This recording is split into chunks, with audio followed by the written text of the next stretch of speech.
Now, a few days ago, a relative of mine who is a teacher called me in utter distress. She had looked everywhere for the COVID-19 vaccine, but just couldn't lay her hands on it.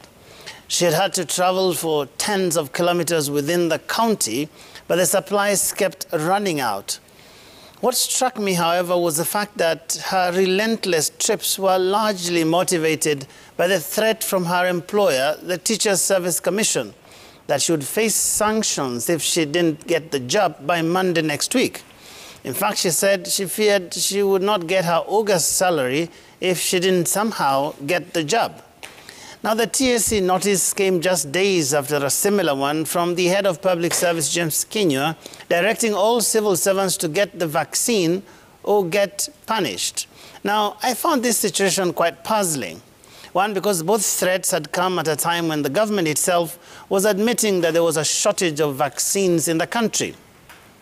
In fact, even here at Citizen TV, we had stories of long queues at various facilities that ended up in disappointment as the doses kept running out. In Kirinyaga, we featured a vicious scramble at one of the centers with angry residents complaining about the biting shortage.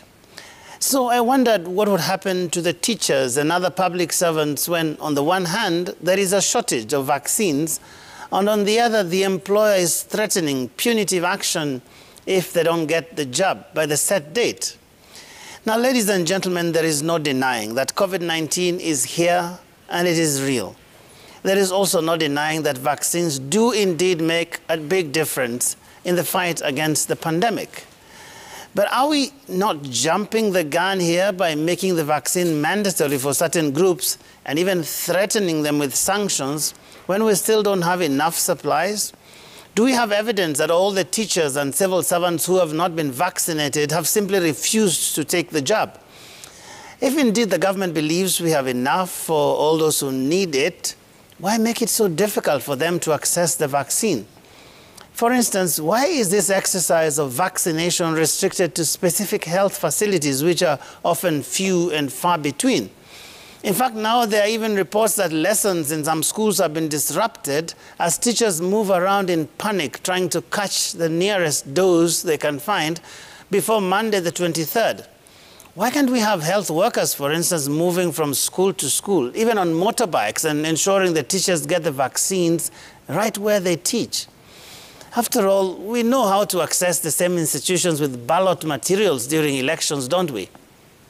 Furthermore, if indeed there are people who are simply refusing to get the vaccine or are hesitant, as they say, have we figured out why?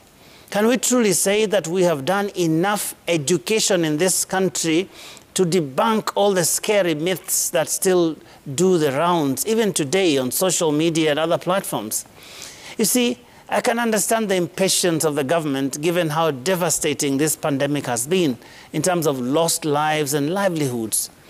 But we must not lose sight of our unique realities in this country.